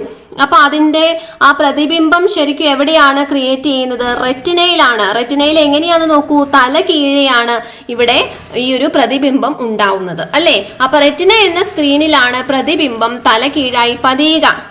നേത്രനാഡികൾ, ഇതാണ് നേത്രനാഡികൾ ഈ സന്ദേശത്തെ തലച്ചോറിലെത്തിക്കുന്നു. തലച്ചോറ് വസ്തുവിന്റെ യഥാർത്ഥവും നിവർണവുമായ കാഴ്ച സാധ്യമാക്കുന്നു. അടുത്തത് സ്നെല്ലൻ ചാർട്ട്. ഇത് എന്താണെന്ന് അറിഞ്ഞിരുന്നാൽ മതി. സാധാരണ നമ്മുടെ കാഴ്ചശക്തി പരീക്ഷിക്കാൻ വേണ്ടി അല്ലെങ്കിൽ അത് ടെസ്റ്റ് ചെയ്യാൻ വേണ്ടിയിട്ട് അല്ലെ, ആദ്യം നോക്കിക്കുന്ന ഇതാണ് സ്നെല്ലൻ ചാർട്ട് എന്ന് പറയുന്നത്. നോക്കൂ, ഈ അക്ഷരങ്ങള് ഈ വലിപ്പം കുറഞ്ഞു വരുന്ന രീതിയിൽ അങ്ങനെ എഴുതിയിട്ടുള്ളൂ. എന്നിട്ട് ഏത് ലൈൻ വരെ നമുക്ക് കൃത്യമായിട്ട് വായിക്കാൻ സാധിക്കുന്നു എന്ന് വെച്ചിട്ടാണ് കാഴ്ചശക്തി പ്രാഥമികമായി അളക്കുന്നത്. ഇത് എത്ര മീറ്റർ അകലെ നിന്ന് വായിക്കണം, അത് നോക്കൂ, 6 മീറ്റർ അകലെ നിന്നാണ് വായിക്കേണ്ടത്. ഓക്കെ, ഇനി അടുത്തത് ബൈനോക്കുലർ വിഷൻ അല്ലെങ്കിൽ ദ്വിനേത്ര ദർശനം എന്താണെന്നാണ്. നമ്മുടെ 2 കണ്ണും ഒരേ സമയം ഒരേ ബിന്ദുവിൽ കേന്ദ്രീകരിച്ച് കാണാൻ കഴിയുന്നതിനെയാണ് ദ്വിനേത്ര ദർശനം. നമ്മൾ ഒരു കണ്ണ് നമ്മൾ ഒരു സ്ഥലത്തേക്കും മറ്റേ കണ്ണ് വേറൊരു സ്ഥലത്തേക്കും അല്ല അല്ലെ. 2 കണ്ണും ഒരേ സമയം ഒരേ ബിന്ദുവിൽ കേന്ദ്രീകരിച്ച് കാണാൻ കഴിയുന്നതിനെ ദ്വിനേത്ര ദർശനം, ബൈനോക്കുലർ വിഷൻ എന്ന് പറയുന്നു. ഇങ്ങനെ ഉള്ളത് കൊണ്ടാണ്, അങ്ങനെ സാധിക്കുന്നത് കൊണ്ടാണ് നമുക്ക് വസ്തുക്കളുടെ അകലം, സ്ഥാനം എന്നിവയൊക്കെ കൃത്യമായി തിരിച്ചറിയാൻ സാധിക്കുന്നത്. ഇനി വൈറ്റ് കെയിൻ എന്താണ്? ഇപ്പൊ കണ്ണിന് കാഴ്ചയില്ലാത്തവരിപ്പോ ഈ കാര്യങ്ങളൊക്കെ എങ്ങനെ മനസ്സിലാക്കും? അങ്ങനെ അന്ധരായവരെ സഹായിക്കാനുള്ള ചില എക്യുപ്മെന്റ്സ് ഉണ്ട്. അതിലൊന്നാണ് വൈറ്റ് കെയിൻ എന്ന് പറയുന്നത്. ഈ ഒരു വടിയാണ് ഉദ്ദേശിക്കുന്നത് കേട്ടോ. വെളുത്ത വടിയാണ് വൈറ്റ് കെയിൻ. അന്ധരായ ആളുകൾ സുരക്ഷിതമായി സഞ്ചരിക്കാൻ ഉപയോഗിക്കുന്ന ഒരു വെളുത്ത വടി. ഇത് ഭാരം കുറഞ്ഞ പൊള്ളയായ ഒരു അലൂമിനിയം ദണ്ഡാണ്.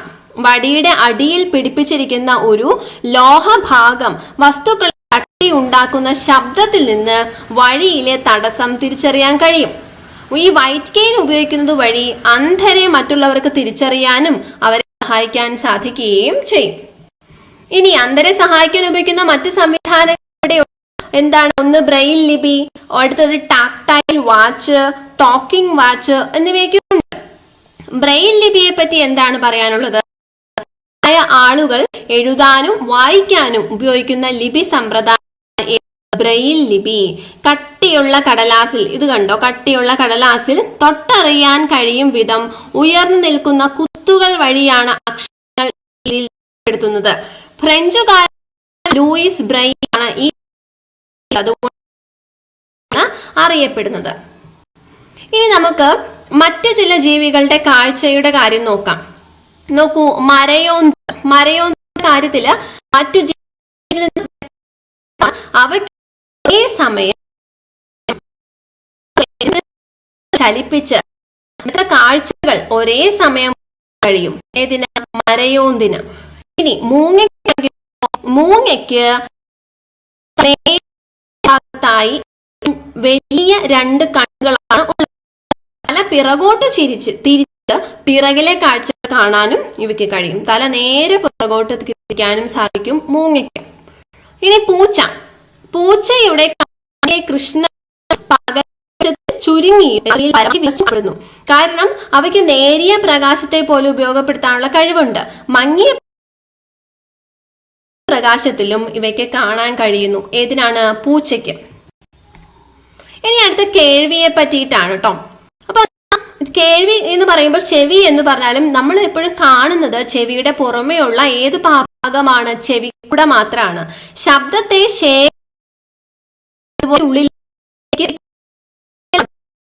കളക്ട് ചെയ്ത് ഉള്ളിലേക്ക് എത്തിക്കുകയാണ് ചെവിക്കുട ചെയ്യുന്നത്. ഈ ശബ്ദം ചെവിക്കുള്ളിലെ ഭാഗങ്ങളിലൂടെ കടന്നുപോയി തലച്ചോറെത്തുമ്പോഴാണ് ശബ്ദം തിരിച്ചറിയപ്പെടുന്നത്. ഓക്കെ, അങ്ങനെയാണ് ശബ്ദം എന്താണ് നമ്മൾ കേട്ടത് എന്നൊരു അനുഭവം തലച്ചോറിൽ മനസ്സിലാകുന്നത്. ഇനി പാമ്പുകളുടെ കാര്യം പറയുവാണെങ്കിൽ അവയ്ക്ക് ബാഹ്യ കർണമില്ല, അതായത് ചെവി പുറത്തേക്ക് കാണാനില്ല. പക്ഷേ ഇന്നർ ഇയർ, അതുകൊണ്ട് തന്നെ നേരിയ ശബ്ദങ്ങൾ പോലും തിരിച്ചറിയാൻ സാധിക്കും.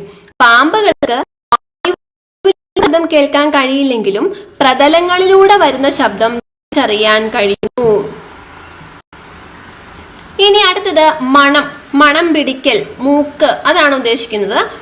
ഘ്രാണശക്തിയിലെ വമ്പന്മാരെ പറ്റി പറയുവാണെങ്കിൽ നമുക്കറിയാം, നമ്മുടെ കാര്യമാണെങ്കിൽ നമ്മൾ മൂക്ക് കൊണ്ട് എന്താണ് ശ്വസിക്കുന്നു, മണം പിടിക്കുന്നു, അല്ലെ? അപ്പൊ ഘ്രാണശക്തിയിലെ വമ്പന്മാർ നോക്കൂ, സ്രാവുകളാണ് ഘ്രാണശക്തിയുടെ കാര്യത്തിൽ വമ്പന്മാർ. കാരണം കടലിൽ വളരെ അകലെ രക്തം വീണാൽ പോലും മണത്തറിയാൻ ഈ സ്രാവുകൾക്ക് കഴിയും. അപ്പൊ ഈ ഘ്രാണശക്തിയിൽ ഏറ്റവും ആരാണ്? സ്രാവാണ്. മണത്തറിയാനുള്ള കഴിവ് പിന്നെയും കൂടുതലുള്ള മറ്റൊരു ജീവിയാണ് ഏത്? നായകൾ അവ സഞ്ചരിക്കുന്ന വഴിയിൽ ഇടയ്ക്കിടെ മൂത്രം ഒഴിക്കുന്നത് എന്തിനാണ്? തിരിച്ചു വരാനുള്ള വഴി മണത്തറിയുന്നതിന് വേണ്ടിയിട്ടാണ്. നായക്ക് മണം പിടിക്കാനുള്ള കഴിവ് കൂടുതലുള്ളത് കൊണ്ട് കുറ്റാന്വേഷണ രംഗത്തും അവയെ ഉപയോഗിക്കും, അറിയാം. ഇനി പാമ്പുകൾ ഇടയ്ക്ക് നാവ് പുറത്തിടുന്നത് എന്തിനാണ്? നാക്ക് ഉപയോഗിച്ചാണ് പാമ്പുകൾ ഗന്ധം അറിയുന്നത്. അതും നോട്ട് ചെയ്യാം. ഇനി രുചി അറിയുന്ന വിധം നാക്ക് ഉപയോഗിച്ചു, അല്ലെ? അപ്പൊ നാക്കിന്റെ കാര്യം പറയുമ്പോ ഇവിടെ നോക്കൂ, ഭക്ഷണം ഉമിനീരിൽ അലിഞ്ഞ് നാക്കിലുള്ള രസമുകുളങ്ങളെ ഉത്തേജിപ്പിക്കുന്നു. ഈ ഉത്തേജനം ഓരോരോ സന്ദേശങ്ങളായി നാഡികൾ വഴി തലച്ചോറിലെത്തും. അപ്പോഴാണ് നമുക്ക് ആ രുചി മനസ്സിലാവുന്നത്. ആഹാരത്തില് ഉപ്പ്, പുളി, മധുരം, കയ്പ് എന്നിവയൊക്കെ അറിയുന്നത് ഈ രസമുകുളങ്ങളുടെ സഹായത്താലാണ്. നോക്കൂ, നമ്മുടെ മധുരം അറിയുന്നത് ഈ നാക്കിന്റെ തൊട്ടറ്റത്താണ് കേട്ടോ, ടിപ്പിലാണ്. ഈ ഒരു അഗ്രത്തിലാണ് ഉപ്പ്, ഈ 2 അഗ്രങ്ങളായിട്ടാണ് ഉപ്പ് അറിയുന്നത്. പുളി അറിയുന്നത് ഈ ഭാഗത്തായിട്ടാണ്, കയ്പ് ഏറ്റവും ബാക്കിലായിട്ടാണ്, അല്ലേ? അപ്പോ ഈ പറഞ്ഞിരിക്കുന്ന ഒരു പൊസിഷൻസ് ജസ്റ്റ് ഓർത്തു വെക്കുക. ഇനി തൊട്ടറിയാം അല്ലെങ്കിൽ ത്വക്കിനെ പറ്റിയാണ് ഇനി പറയുന്നത്. സ്പർശം അറിയുന്നത് ത്വക്ക് മുഖേനയാണ്. ത്വക്ക് നമ്മുടെ ശരീരത്തെ മുഴുവൻ പൊതിഞ്ഞിരിക്കുന്നു. സ്പർശനത്തിലൂടെ എന്തെല്ലാമാണ് നമ്മൾ തിരിച്ചറിയുന്നത്? ഒന്ന് ചൂട്, എത്രമാത്രം മിനുസമുണ്ട്, അതുപോലെ മാർദ്ദവം, ആകൃതി, വലുപ്പം ഒക്കെ നമുക്ക് തിരിച്ചറിയാനായിട്ട് സ്പർശനത്തിലൂടെ സാധിക്കും. സ്പർശന ശക്തി ശരീരത്തിന്റെ എല്ലാ ഭാഗത്തും ഒരുപോലെയല്ല. ഇപ്പൊ നമ്മുടെ വിരൽത്തുമ്പുകളും അതുപോലെ കവിൾ, ചുണ്ട് എന്നീ ഭാഗങ്ങൾക്കാണ് അധികം സ്പർശന ശേഷി ഉള്ളത്. അപ്പോ അകറ്റി നിർത്താം രോഗങ്ങളെ. ചാപ്റ്ററിൽ ആദ്യം തന്നെ പറഞ്ഞിരിക്കുന്നത് കുറച്ച് സൂക്ഷ്മ ജീവികളെ പറ്റിയിട്ടാണ്. മൈക്രോ ഓർഗാനിസംസ് അഥവാ സൂക്ഷ്മ ജീവികൾ. അപ്പൊ വൈറസ്, ഫംഗസ്, ബാക്ടീരിയ തുടങ്ങിയ സൂക്ഷ്മജീവികളിൽ ചിലതിന്റെ പ്രവർത്തനമാണ് പല രോഗങ്ങൾക്കും കാരണമാകുന്നത്. ഇവ രോഗമുള്ള ഒരാളിൽ നിന്ന് മറ്റൊരാളിലേക്ക് എത്തുമ്പോഴാണ് രോഗം പകരുന്നത്. അപ്പൊ ഈ കാണിച്ചിട്ടുണ്ട് കുറച്ച് എക്സാമ്പിൾസ്. രോഗം പരത്തുന്നവരുടെ കാര്യം പറയുവാണെങ്കിൽ എങ്ങനെയൊക്കെ ഈ സൂക്ഷ്മജീവികളിൽ ഒരാളിൽ നിന്ന് മറ്റൊരാളിലേക്ക് എത്താം? വെള്ളത്തിലൂടെ എത്താം, ഭക്ഷണത്തിലൂടെ, വായുവിലൂടെ, ഓരോ ജീവികൾ വഴി ഒക്കെ ഈ രോഗം പരത്താൻ പറ്റുന്നതാണ്. ഒരാളിൽ നിന്ന് മറ്റുള്ളവരിലേക്ക് പകരുന്ന രോഗങ്ങളാണ് എന്ത്? പകർച്ചവ്യാധികൾ എന്ന് പറയുന്നത്. പകർച്ചവ്യാധികൾ എന്ന് പറയുന്നത് ജലദോഷം, ചെങ്കണ്ണ്, കോളറ, ടൈഫോയിഡ്, ചിക്കുൻഗുനിയ, ഡെങ്കിപ്പനി, മന്ത്, മഞ്ഞപ്പിത്തം, എലിപ്പനി തുടങ്ങിയവ നമ്മുടെ നാട്ടിൽ കണ്ടുവരുന്ന പകർച്ച വ്യാധികളാണ്. ഇനി പകരുന്ന രീതികളും പരക്കുന്ന രോഗങ്ങളും നോക്കാം. വായുവിലൂടെ പകരുന്ന രോഗങ്ങൾ ഏതെല്ലാം? ജലദോഷം, ചിക്കൻ പോക്സ്, മീസിൽസ്, ക്ഷയം എന്നിവയൊക്കെ എങ്ങനെയാണ്? വായുവിലൂടെ പകരുന്നതാണ്. വെള്ളം, ആഹാരം എന്നിവയിലൂടെ പകരുന്നത് എലിപ്പനി, ടൈഫോയിഡ്, കോളറ, മഞ്ഞപ്പിത്തം. ഈച്ച മുഖേന പകരുന്നത് കോളറ, വയറിളക്കം എന്നിവ. കൊതുക് മുഖേന പകരുന്നത് മന്ത്, മലമ്പനി, ഡെങ്കിപ്പനി, ചിക്കുൻഗുനിയ. സമ്പർക്കം മുഖേന, കോണ്ടാക്ട് വഴി ഉണ്ടാകുന്നത് ചെങ്കണ്ണ്, കുഷ്ഠം എന്നിവ. ഇനി അടുത്തത്, ഈ ഒരു പകർച്ചവ്യാധികൾ തടയാൻ വേണ്ടിയിട്ട്, പകരുന്നത് തടയാൻ വേണ്ടിയിട്ട് നമുക്ക് കൊതുകിനെ നശിപ്പിക്കുകയൊക്കെ ചെയ്യാം അല്ലെ? അപ്പൊ കൊതുക് വഴിയുള്ള രോഗങ്ങൾ തടയാൻ സാധിക്കും. അപ്പൊ അതുപോലെ ഒരു എക്സാമ്പിൾ ആണ് ഡ്രൈ ഡേ ആചരണം.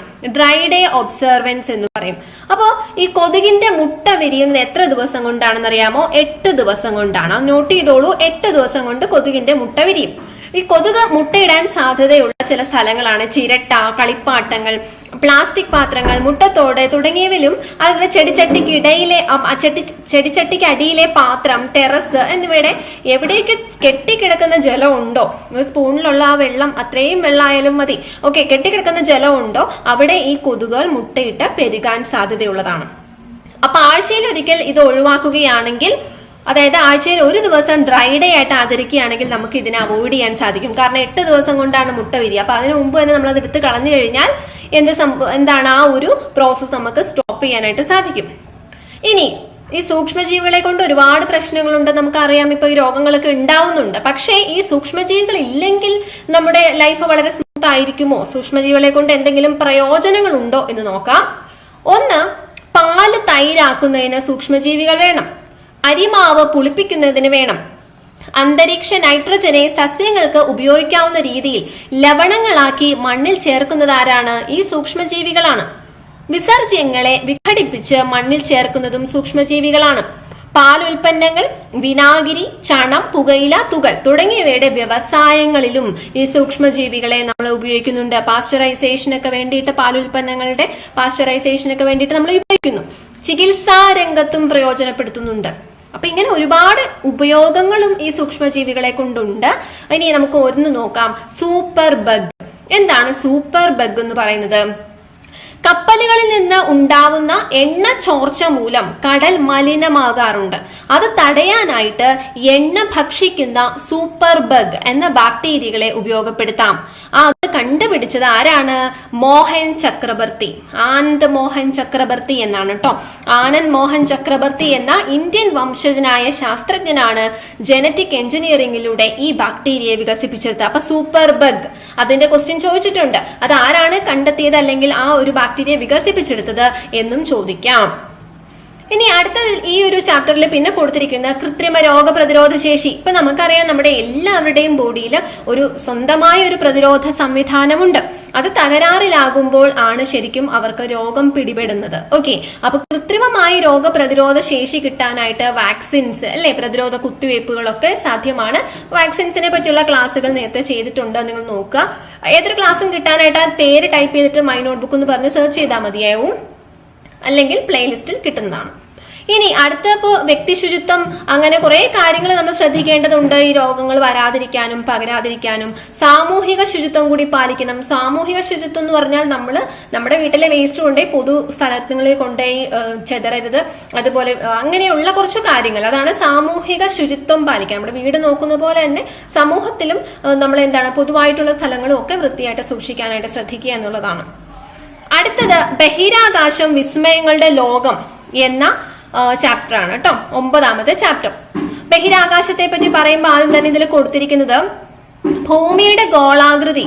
ഭൂമിക്ക് ഗോളാകൃതിയാണ്. ആ ഗോളാകൃതി നേരിൽ കാണാൻ അവസരം ലഭിച്ചത് ആർക്കായിരിക്കും? ഈ ഭൂമിയുടെ പുറത്തു പോയവരായിരിക്കും അല്ലെ. അതായത് ഒരു ഭൂമിയിൽ നിന്ന് ഒരുപാട് ദൂരം ഉയരത്തിൽ പോയ ബഹിരാകാശ യാത്രികർക്കാണ് അതിനുള്ള ഭാഗ്യം ലഭിച്ചത്.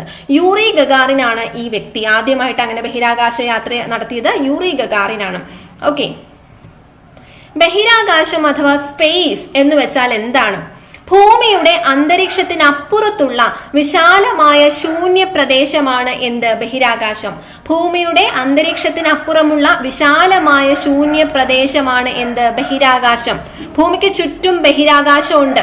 ഭൂമി എന്ന് പറയുന്നത് ഈ ബഹിരാകാശം അഥവാ സ്പേസിലെ അനേകം കോടി ഗോളങ്ങളിൽ ഒന്നു മാത്രമാണ്.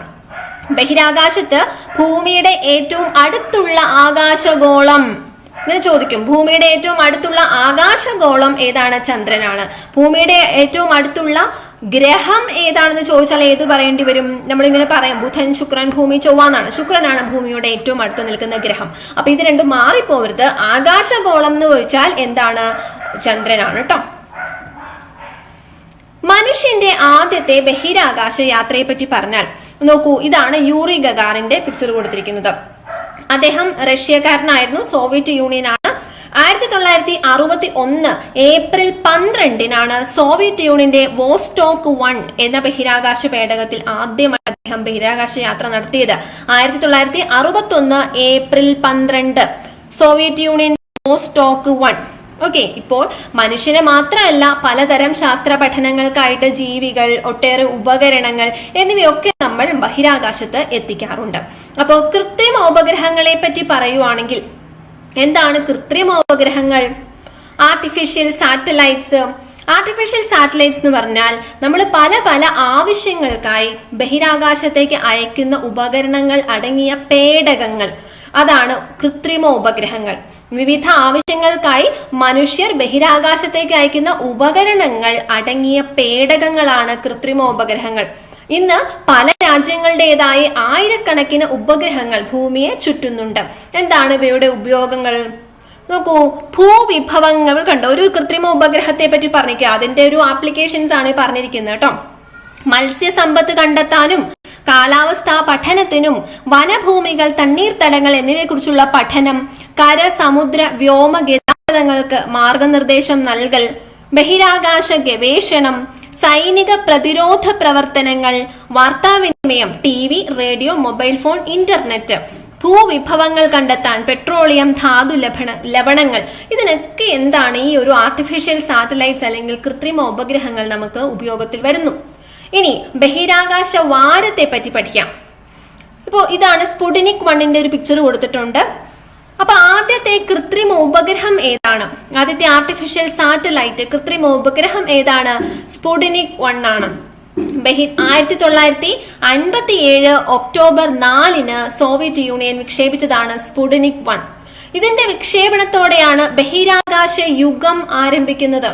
അന്താരാഷ്ട്ര തലത്തിൽ ഒക്ടോബർ 4 മുതൽ 10 വരെ, അത് ഒക്ടോബർ 4 ഇത് വിക്ഷേപിച്ചത്, ഒക്ടോബർ 4 മുതൽ 10 വരെ ബഹിരാകാശ വാരമായി ആചരിക്കുന്നു. ഓക്കെ, സ്പേസ് വീക്ക് അല്ലെ ആയിട്ട് ആചരിക്കുന്നു. 1957 ഒക്ടോബർ 4 നടന്ന സ്പുട്നിക് 1 വിക്ഷേപണം, അതുപോലെ 1959 ഒക്ടോബർ 10 നടന്ന അന്താരാഷ്ട്ര ബഹിരാകാശ സമാധാന ഉടമ്പടി. നോക്കൂ, 1959 ആണ് കേട്ടോ ബഹിരാകാശ സമാധാന ഉടമ്പടി. അതൊന്ന് ഓർത്തു വെച്ചോളൂ, അതിന്റെ ഓർമ്മയ്ക്കായിട്ടാണ് ഈ വാരാചരണം നടക്കുന്നത്. ഇന്ത്യയുടെ ബഹിരാകാശ ഏജൻസി ഏതാണ്? ISRO. എല്ലാ വർഷവും ഈ ഒരു വാരാചരണവുമായി ബന്ധപ്പെട്ട സ്കൂൾ വിദ്യാർത്ഥികൾക്കായിട്ട് കോമ്പറ്റീഷനൊക്കെ നടത്താറുണ്ട്. നോക്കൂ, ആര്യഭട്ട ഇന്ത്യയുടെ ആദ്യത്തെ കൃത്രിമോപഗ്രഹമാണ് അല്ലെ. ആര്യഭട്ട എന്നാണ് 1975 വിക്ഷേപിച്ചത്. അമേരിക്കയുടെ ആദ്യത്തെ ഉപഗ്രഹ വിക്ഷേപണം 1958 ഇത് ബഹിരാകാശത്തെത്തിയ ആദ്യത്തെ ജീവി ലൈക്ക എന്ന നായയായിരുന്നു. അത് സോവിയറ്റ് യൂണിയൻ ആണ് അയച്ചത്. 1957 ഇനി വിക്ഷേപണ വാഹനങ്ങളെ പറ്റി പറയുവാണെങ്കിൽ, ലോഞ്ചിങ് വെഹിക്കിൾസിനെ പറ്റി പറയുവാണെങ്കിൽ, ബഹിരാകാശ പഠനത്തിനായിട്ട് ഈ പറഞ്ഞ കൃത്രിമോപഗ്രഹങ്ങളായാലും മനുഷ്യനായാലും ഒക്കെ ബഹിരാകാശത്ത് എത്തണം. അതിനു വേണ്ടി ഉപയോഗിക്കുന്ന വിക്ഷേപണ വാഹനങ്ങളാണ് റോക്കറ്റുകൾ. വിക്ഷേപണ വാഹനങ്ങൾ അല്ലെങ്കിൽ ലോഞ്ചിങ് വെഹിക്കിൾസ് ആണ് എന്ത്? റോക്കറ്റുകൾ. നോക്കൂ, സാറ്റേൺ 5 എന്ന് വെച്ചിരിക്കുന്ന അവിടെ ഒരു പേര് കൊടുത്തിട്ടുണ്ട്. മനുഷ്യൻ ഇന്നേവരെ നിർമ്മിച്ച റോക്കറ്റുകളിൽ ഏറ്റവും വലുത് എന്ന് പറഞ്ഞു കൊടുത്തിട്ടുണ്ട് സാറ്റേൺ 5. നമുക്കറിയാം, മുകളിലേക്ക് എറിയുന്ന ഒരു കല്ല് താഴത്തേക്ക് നേരെ തിരിച്ചു വരും അല്ലെ? എന്തുകൊണ്ടാണ്? ഭൂമി ആ കല്ലിനെ ആകർഷിക്കുന്നതുകൊണ്ടാണ്. ഈ ഭൂമിയുടെ ഈ ഗുരുത്വാകർഷണത്തെ അതിജീവിച്ച് മനുഷ്യനെയും ഉപഗ്രഹങ്ങളെയും ബഹിരാകാശത്തെ എത്തിക്കുക എന്നതാണ് നമ്മുടെ റോക്കറ്റുകളുടെ മുഖ്യ ധർമ്മം. ഇന്ത്യൻ ബഹിരാകാശ സഞ്ചാരികളെ പറ്റി പറയുകയാണെങ്കിൽ, ബഹിരാകാശ യാത്ര നടത്തിയ ആദ്യത്തെ ഇന്ത്യക്കാരൻ ആരാണ്? ആദ്യത്തെ ഇന്ത്യക്കാരൻ രാകേഷ് ശർമ്മയാണ്. ഇതാണ് രാകേഷ് ശർമ്മ. അദ്ദേഹത്തിന് പുറമെ ഇന്ത്യക്കാരായ കൽപ്പന ചൗള, സുനിത വില്യംസ് എന്നീ ഇന്ത്യൻ വംശജരും ബഹിരാകാശത്ത് പോയിട്ടുണ്ട്. തന്റെ രണ്ടാമത്തെ ബഹിരാകാശ യാത്രക്കിടയിലാണ് കൊളംബിയ സ്പേസ് ഷട്ടിലിനുണ്ടായ അപകടത്തിൽപ്പെട്ട് കൽപ്പന ചൗള ദാരുണമായി മരണമടഞ്ഞത്. സുനിത വില്യംസിന് 2 ലോക റെക്കോർഡുകളുണ്ട്. ഇതുവരെ ബഹിരാകാശത്ത് ഏറ്റവും കൂടുതൽ സമയം കഴിച്ചുകൂട്ടിയ വനിത, ബഹിരാകാശത്ത് ഏറ്റവും കൂടുതൽ സമയം നടന്ന വനിത എന്ന് ചോദിച്ചു കഴിഞ്ഞാൽ ഇത് രണ്ടും ആരാണ്? ശ്രീമതി സുനിത വില്യംസ് ആണ്. ഇനി മനുഷ്യൻ ചന്ദ്രനിൽ, മനുഷ്യൻ ഇന്നേ വരെ കാലുകുത്തിയ ഏക അന്യഗോളം എന്ന് പറയുന്നത് ചന്ദ്രനാണ്. വേറെ എവിടെയും മനുഷ്യൻ കാലുകുത്തിയിട്ടില്ല. അമേരിക്കക്കാരായ Neil Armstrong, Edwin Buzz Aldrin എന്നിവർ 1969 ജൂലൈ 21 ആദ്യമായി ചന്ദ്രനിൽ ഇറങ്ങി. അമേരിക്കൻ ബഹിരാകാശ ഏജൻസിയായ നാസയുടെ, അമേരിക്കൻ ബഹിരാകാശ ഏജൻസി ഏതാണ്? നാസയുടെ അപ്പോളോ 2 എന്ന ബഹിരാകാശ വാഹനമാണ് ഇതിനു വേണ്ടിയിട്ട് ഉപയോഗിച്ചത്. ഇനി ഈ ഒരു വാഹനത്തെ നിയന്ത്രിച്ചിരുന്നത് ആരാണ്? ശ്രീ മൈക്കൽ കോളിൻസ് ആണ്. ഓക്കെ, അപ്പൊ Neil Armstrong, Michael Collins, Edwin Buzz Aldrin ഈ 3 പേരായിരുന്നു പോയത്. മനുഷ്യൻ ആദ്യമായി ചന്ദ്രനിൽ കാലുകുത്തിയതിന്റെ വാർഷിക ദിനമാണ് ജൂലൈ 21. അത് ചാന്ദ്ര ദിനമായി ആചരിക്കുന്നു, മൂൺ ഡേ. ഓക്കെ, ജൂലൈ 21 ചാന്ദ്ര ദിനമായി ആചരിക്കുന്നു. ആദ്യത്തെ ചന്ദ്രയാത്രയ്ക്ക് ശേഷം വീണ്ടും 5 തവണയോളം മനുഷ്യൻ ചന്ദ്രനിൽ പോയിട്ടുണ്ട്. ഇനി ബഹിരാകാശത്ത് ഇന്ത്യ എന്ന് പറയുവാണെങ്കിൽ നോക്കൂ, വിക്രം സാരാഭായ്, ഇദ്ദേഹമാണ് ഇന്ത്യൻ ബഹിരാകാശ പദ്ധതിയുടെ പിതാവ്. ക്വസ്റ്റ്യൻ വരാറുണ്ട്. അപ്പൊ ഇന്ത്യയും ബഹിരാകാശ ഗവേഷണ രംഗത്ത് അതിവേഗം മുന്നേറിക്കൊണ്ടിരിക്കുകയാണ്. നമ്മുടെ ബഹിരാകാശ ഗവേഷണ ഏജൻസിയാണ് ഏത്? ISRO. ഇതാണ് ISRO ആണ് നമ്മുടെ ബഹിരാകാശ ഗവേഷണങ്ങൾക്ക് നേതൃത്വം നൽകുന്നത്. ഇനി വിവിധ രാജ്യങ്ങളുടെ ബഹിരാകാശ ഏജൻസികളൊന്ന് പഠിച്ചോളൂ. ഇന്ത്യയുടെ ISRO, USA-യുടെ അമേരിക്കയുടെ നാസ, യൂറോപ്പിന്റെ ESA, ജപ്പാനിന്റെ JAXA, JAXA, റഷ്യയുടെ RSA, ചൈനയുടെ CNSA. ഇനി നമുക്കിനി പറയാനുള്ള കുറച്ച് കാര്യങ്ങള് PSLV, GSLV നമ്മുടെ റോക്കറ്റുകളുടെ കാര്യത്തിലുണ്ടായിരുന്ന പുരോഗതിയാണ്. ആദ്യ കാലത്തൊക്കെ നമ്മുടെ ഉപഗ്രഹങ്ങളെ വിക്ഷേപിക്കാൻ വിദേശ രാജ്യങ്ങളുടെ റോക്കറ്റുകൾ ഉപയോഗിച്ചിട്ടായിരുന്നു വിക്ഷേപിച്ചിരുന്നത്. പിന്നീട് നമ്മൾ PSLV അതുപോലെ GSLV എന്നീ റോക്കറ്റുകളുടെ സഹായത്തോടെ നമ്മൾ സ്വന്തമായിട്ട് വിക്ഷേപണം തുടങ്ങിയിട്ടുണ്ട്. അപ്പൊ നമുക്കറിയാം നമ്മുടെ ചന്ദ്രയാൻ, മംഗൾയാൻ എന്നീ വിക്ഷേപണങ്ങളൊക്കെ. നമുക്കിവിടെ നോക്കൂ, പലതരം ആപ്ലിക്കേഷൻസ് ആണ് പറഞ്ഞിരിക്കുന്നത് കേട്ടോ. ഇപ്പൊ നമ്മുടെ ഒരു സാറ്റലൈറ്റ്സ്, കൃത്രിമ ഉപഗ്രഹം ഇൻസാറ്റ് എന്തിനു വേണ്ടിയിട്ടാണ്? വാർത്താവിനിമയത്തിനാണ്. Television, mobile phone, internet. ഇനി എഡ്യൂസാറ്റ് എന്ന് പറഞ്ഞാൽ എന്തിനാണ്? എഡ്യൂക്കേഷൻ പർപ്പസിനാണ്. നിങ്ങൾക്കറിയാം, Victers channel. Okay, then IRS എന്ന് പറയുന്നത് എന്തിനാണ്? പ്രധാനമായിട്ടും നോക്കൂ, മത്സ്യബന്ധനത്തിന് എവിടെയാണ് ഏറ്റവും കൂടുതൽ മത്സ്യം ആ സമയത്ത് ഉള്ളത്, ആ ഒരു ഏരിയ കണ്ടെത്താൻ, കാലാവസ്ഥാ പഠനത്തിന് വേണ്ടിയിട്ട്, ഭൂവിഭവങ്ങൾ കണ്ടെത്താനൊക്കെ വേണ്ടിയിട്ടാണ് IRS വന്നിരിക്കുന്നത്. ഓക്കെ, അപ്പൊ അതിന്റെയൊക്കെ ആപ്ലിക്കേഷൻസ് ഡീറ്റെയിൽ ആയിട്ട് ബഹിരാകാശ പഠനത്തിന്റെ 3 ക്ലാസ്സുകൾ ചെയ്തിട്ടുണ്ട്, കണ്ടു നോക്കുക. വാർത്താവിനിമയത്തിന് നമ്മൾ ആശ്രയിക്കുന്ന ഉപഗ്രഹങ്ങളാണ് ഇൻസാറ്റുകൾ. ഭൂവിഭവ പഠനം, കാലാവസ്ഥാ പഠനം എന്നിവയ്ക്ക് IRS ഉപഗ്രഹങ്ങൾ. വിദ്യാഭ്യാസ കാര്യങ്ങൾക്കായി എഡ്യൂസാറ്റ്, ഇൻസാറ്റ്, IRS എന്നീ പരമ്പരകളിൽ ഒരുപാട് സീരീസ് നമ്മൾ അയച്ചിട്ടുണ്ട്. ഇനി ചന്ദ്രയാനെ പറ്റി പറയുവാണെങ്കിൽ ഇന്ത്യയുടെ ചന്ദ്ര പര്യവേക്ഷണ പദ്ധതിയുടെ പേരാണ് ചന്ദ്രയാൻ. പ്രഥമ ചന്ദ്ര ദൗത്യമായിരുന്നു ചന്ദ്രയാൻ 1. അത് എന്നാണ് വിക്ഷേപിച്ചത്? പഠിക്കണം. 2008 ഒക്ടോബർ 22 ഇന്ത്യയുടെ ആദ്യ തന്നെ തിളക്കമാർന്ന വിജയം കണ്ടു. ചന്ദ്രനിലെ ജലസാന്നിധ്യം കണ്ടെത്തിയത് ചന്ദ്രയാനാണ്. പിന്നീട് ചന്ദ്രയാൻ 2, ചൊവ്വ ദൗത്യമായ മംഗൾയാൻ, സൗരദൗത്യമായ ആദിത്യ എന്നിവയും പദ്ധതികളിൽ പെടുന്നു. ഇപ്പൊ ഈ ടെക്സ്റ്റ് എഴുതിയ സമയത്ത് ചന്ദ്രയാൻ 2 കഴിഞ്ഞില്ലായിരുന്നു, അതുകൊണ്ടാണ് അങ്ങനെ പറഞ്ഞിരിക്കുന്നത്. ഇനി അത് വേറെയും ഒരുപാട് ബഹിരാകാശ ദൗത്യങ്ങൾ മുന്നിലുണ്ട്. അപ്പൊ ഇത്രയാണ് നമ്മുടെ ഈ ഒരു 9 ചാപ്റ്ററിൽ പഠിക്കാനുള്ളത്. Thank you.